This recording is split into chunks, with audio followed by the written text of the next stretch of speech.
Otep à tous, bien-aimés frères et sœurs, qu'est-ce qui s'est réellement passé à Kanya-Bayongo? En fait, les militaires rwandais ont failli avoir encore l'armée congolaise. Ils ont utilisé la même tactique, la guerre communicationnelle. Ils ont fait passer le message comme quoi la ville devrait être occupée et ils ont traumatisé la population, qu'ils ont récupéré les blindés de l'armée congolaise, ils ont attrapé beaucoup de Congolais et ils en ont tué d'autres et la population commençait à se déplacer. Après, qu'est-ce qui va se passer? Les gens vont comprendre que les militaires et les Wazalendo vont comprendre que effectivement il y avait un jeu qui était là et ils ont compris puisqu'ils font ça tout le temps. Donc à un moment donné, les gens vont comprendre le jeu. Hein.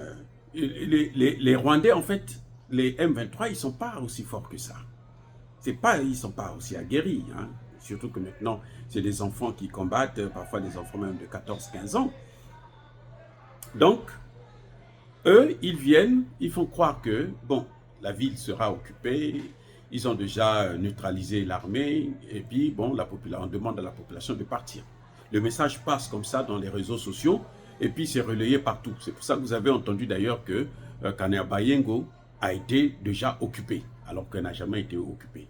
Les combats se sont déroulés à Katumbi, à entre 10 et 20 km de Kanya-Bayongo. Vous voyez? Alors, et ils ont avancé, ils se sont fait piéger.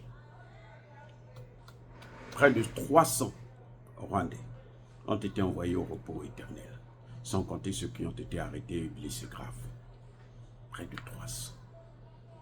Les pauvres enfants rwandais sont en train de se faire massacrer. Je dis bien se faire massacrer.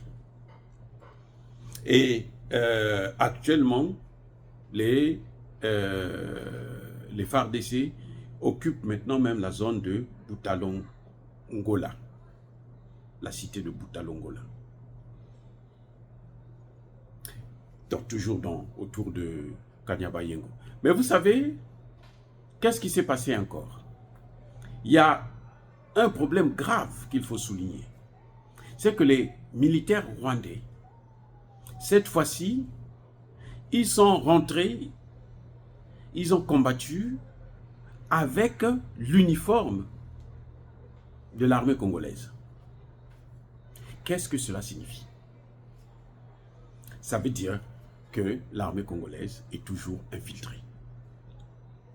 On a fait beaucoup de nettoyage, beaucoup ont été neutralisés, mais cette armée reste encore infiltrée. Comment peuvent-ils avoir les uniformes de l'armée congolaise? Comment on peut expliquer ça? Je vous ai déjà dit que le grand problème de Tshisekedi, c'est que quand il arrive, il trouve une armée qui, entre 40 et 60%, est infiltrée. Une administration entre 40 et 60% est infiltrée. Y compris les conseillers directs, spéciaux de Tshisekedi.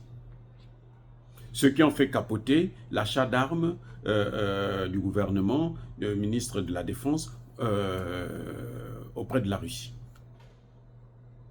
Les accords ont été signés, l'argent a été débloqué par le ministère des Finances, et quand ça arrive au ministère de la Défense, ce sont les conseillers du président de la République qui ont bloqué le dossier. Eh oui. C'est pour vous dire. Et qui est à l'origine de cette infiltration aussi gravissime, jusqu'à la moelle épinière? C'est Joseph Kabila. Vous avez des experts qui vont vous dire que Joseph Kabila, il avait apporté la paix, Joseph Kabila, c'était un bon dirigeant, Tshisekedi l'a trahi, Tshisekedi devrait continuer à travailler avec lui et tout pour pacifier le pays. Non, justement, c'est ça le grand piège. Quand Joseph Kabila est arrivé, chaque fois, tous les 2 ans, 3 ans, il négociait avec les rebelles rwandais, ougandais. Il les prenait, il les infiltrait dans l'armée. On les recrutait, puisqu'ils étaient intégrés dans l'armée. Et c'était comme ça.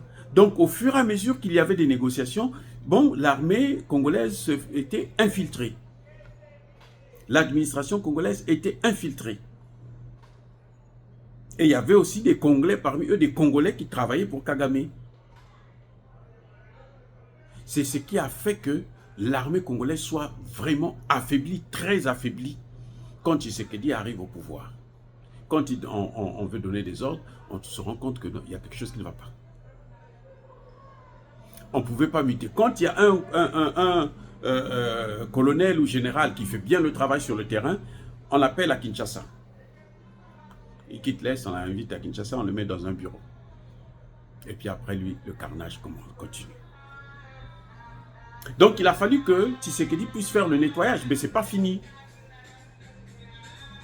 Maintenant, comment ces gens ont pu avoir les uniformes congolais? Il y a deux hypothèses, selon moi. La première hypothèse, c'est que, bon, il y a des militaires congolais, ceux qui travaillent dans l'équipement ou quelque chose de ce genre, ce sont eux qui ont transmis, qui leur ont donné ces uniformes. La deuxième hypothèse, c'est qu'ils ont acheté ça là où Tshisekedi achète ces uniformes. S'ils ont acheté ça là où Tshisekedi achète ses uniformes, ça veut dire quoi? Ça veut dire tout simplement que Tshisekedi achète ses uniformes auprès des Occidentaux. Donc Tshisekedi devra arrêter d'acheter ses uniformes auprès des Occidentaux. Ceux qui doivent confectionner les uniformes de l'armée congolaise doivent être les pays des BRICS, et notamment la Russie. Parce que je suis convaincu que la Russie, sachant que c'est l'uniforme des Congolais, la Russie ne peut pas vendre ça aux Rwandais. Poutine est tellement sévère dans cette affaire, tellement sérieux dans cette affaire. Il faut que, Tshisekedi prenne ses responsabilités dans ce domaine-là. Maintenant, il y a une des choses qui est très importante. Vous avez vu que les 2 dernières semaines, il y a eu une montée en puissance de l'armée. Et puis quelques jours plus tard, ça s'est calmé. L'armée n'était plus à l'offensive, l'armée n'attaquait plus. Les combats qu'il y a eu autour de Kanyabayongo, c'était des combats qui ont été engagés par les M23 et les mercenaires rwandais, les terroristes rwandais. Ce n'est pas une offensive des Congolais et des Wazalendo. Ça veut dire quoi? Ça veut dire que l'armée congolaise a eu des consignes pour se replier. Et quand ils ont attaqué, ce que les Congolais ont fait, l'armée congolaise, l'état-major du Congo a fait, ils ont changé de général. Le commandant des forces armées de l'Est a changé. Ce n'est plus le général Chico, c'est maintenant le général Somo. Il vient d'arriver et c'est lui qui a entraîné, a mené cette victoire. Il est venu avec cette victoire.